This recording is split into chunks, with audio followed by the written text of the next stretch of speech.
The angler needs bait for tomorrow morning. And on a mild, damp night, worms can simply be picked off short grass in a weak torchlight.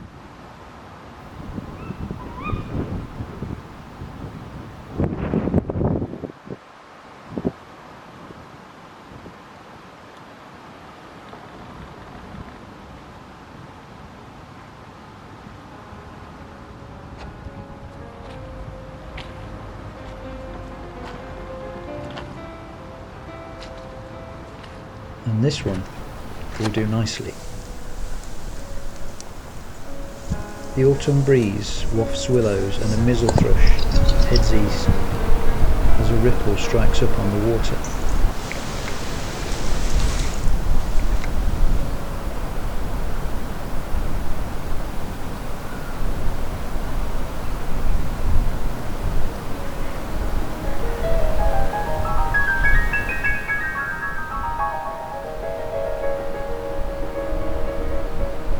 Today on the canal we are mid-Covid, so boat traffic has been minimised and normally murky water has only a slight tinge to it.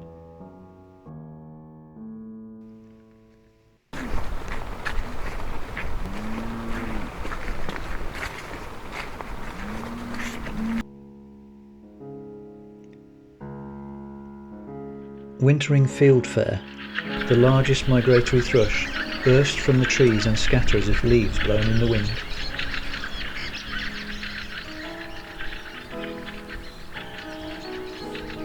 The margins sway and rustle as the day's weather unfurls.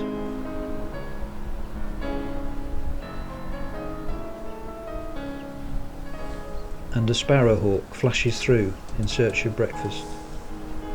To attract fish to the hook bait, a scent needs to be laid, and chunks of worm serve the purpose like no other natural food. A small fish is attracted, but is not settled, and its lack of confidence is given away in its nervy activity. The more fish are present, the more assured they will be, as they investigate the offerings descending and coming to rest on a leaf-strewn, silty canal bed.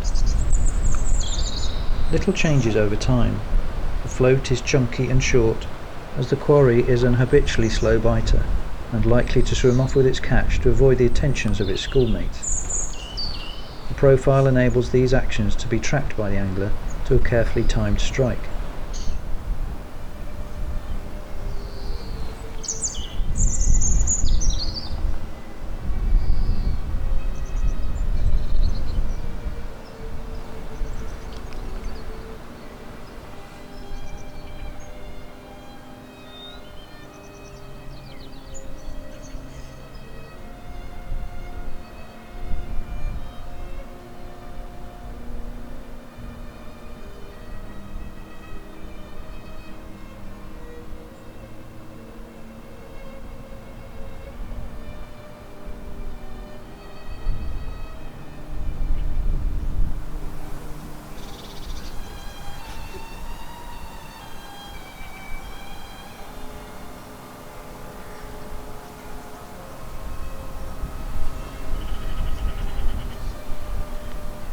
There are numerous ways of hooking the sacrificial offering, and the angler knows that any method that will release the inner flavour of the bait will bring best results.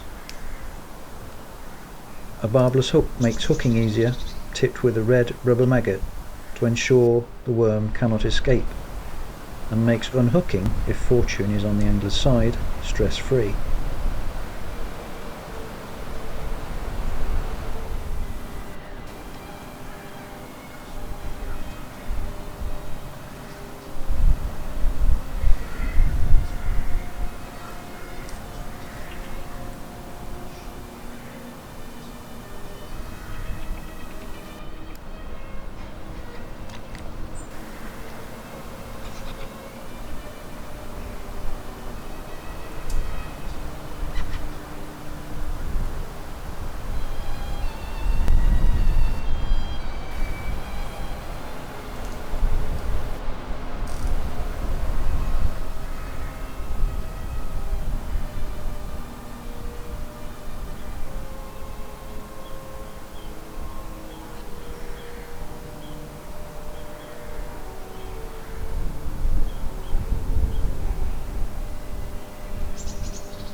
fleeting glimpse of a passing small fish, but he can move on.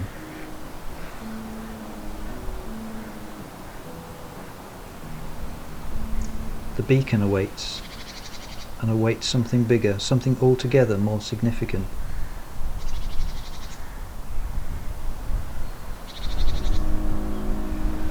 From the depths, the lips of a greater prize.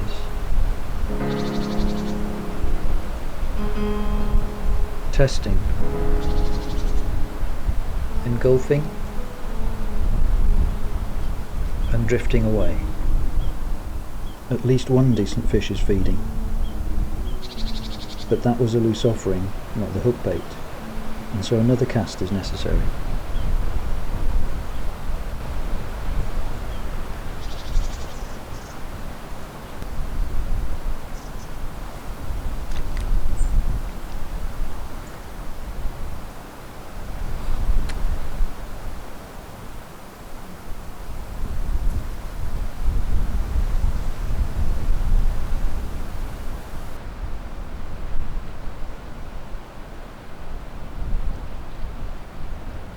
A variety of visitors can go unnoticed. A rare glimpse here of a ruff, such a mysterious and depleted species these days, but always a delight.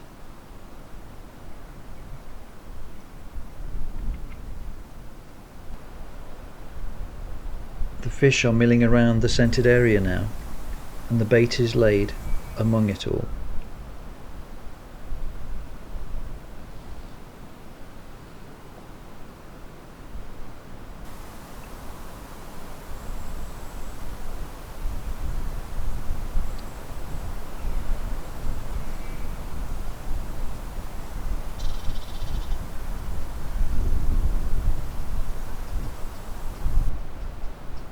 But there's an unwanted intrusion.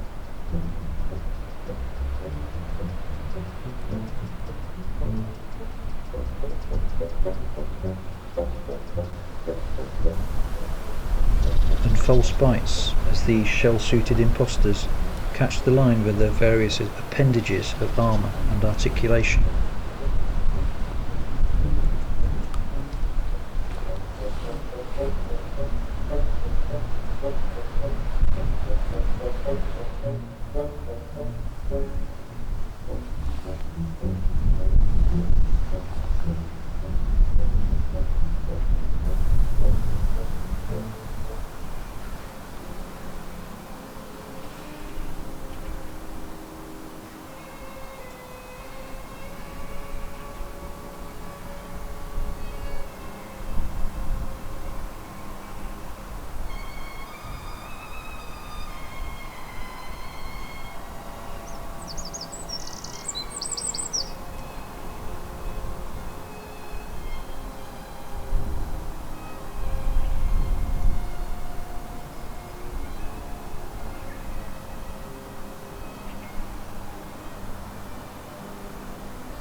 It's time for a change.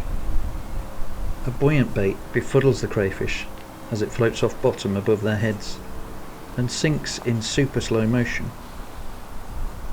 If the fish are off bottom avoiding the crustacean action, this will put the bait in their eye line, squirming irresistibly.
Deployed in the baited area,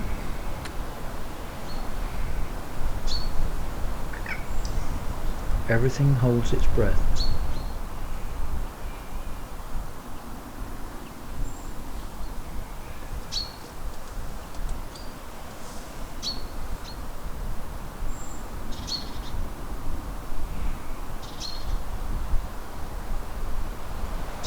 Was that a bob there?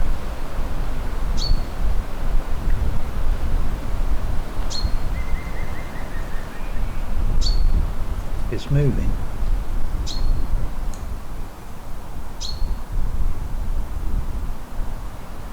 The hook bait draws the attention of a fish.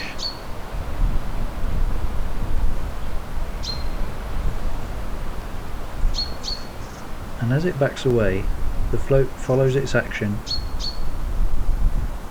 and timing the strike to suit the indications, the first fish is hooked.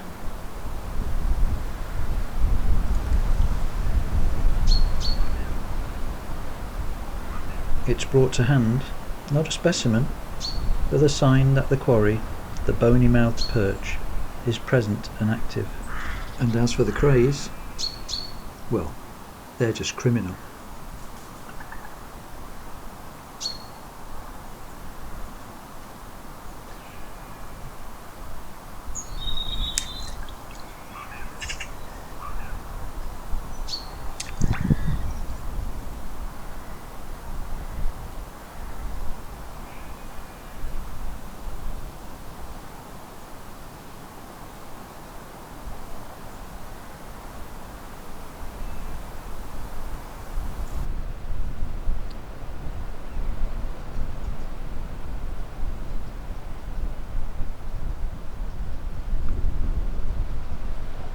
A tweak of the bait.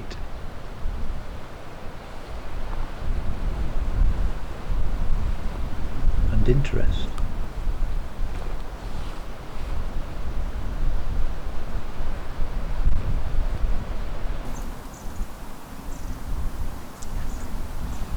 This feels more like it. The curving action of the rod belies the bulk of the striped attacker.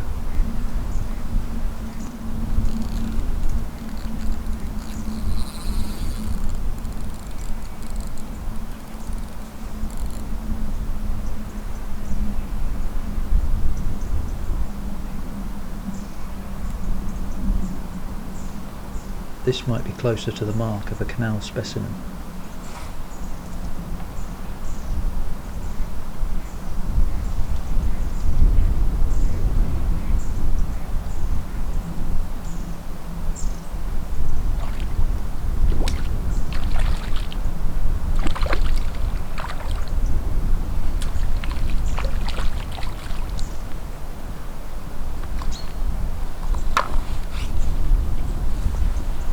£1¼ of surly autumn splendour is in the net.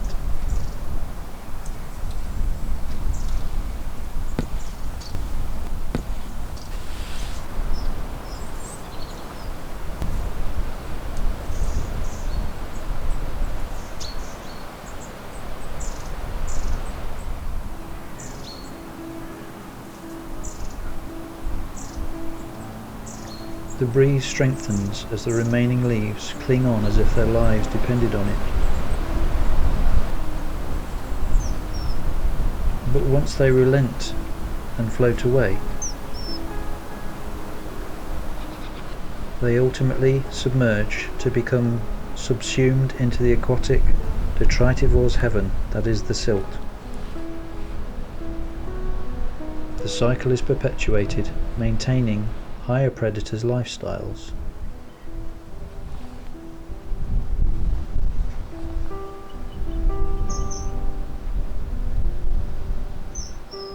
Another day, another opportunity, and the lobworms are charged with another attempt at the target.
The trappings of autumn remain, and the flush of haws is reflected in the blush of the magnificent barrel-chested bullfinch.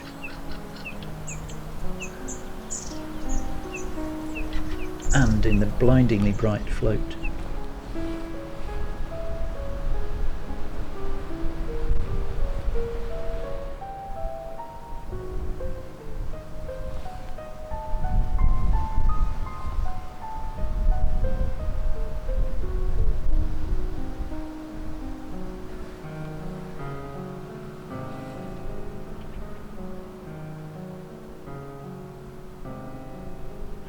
More interest.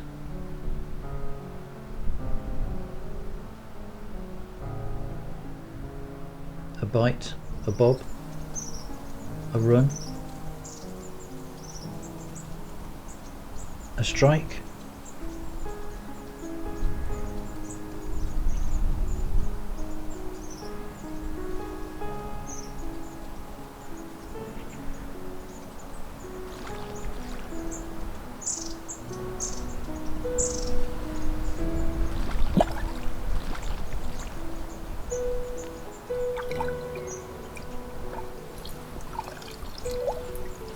a yet more impressive individual has landed.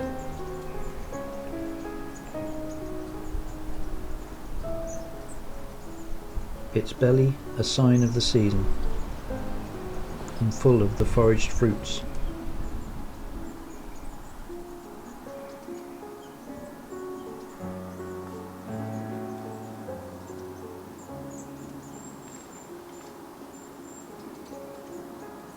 The dream and the reality, adorned by ivy leaves and berries, its head shaped and prepared for all comers by the passage of its lifetime. Autumn, a time for change, a time of feasting, a time for perch.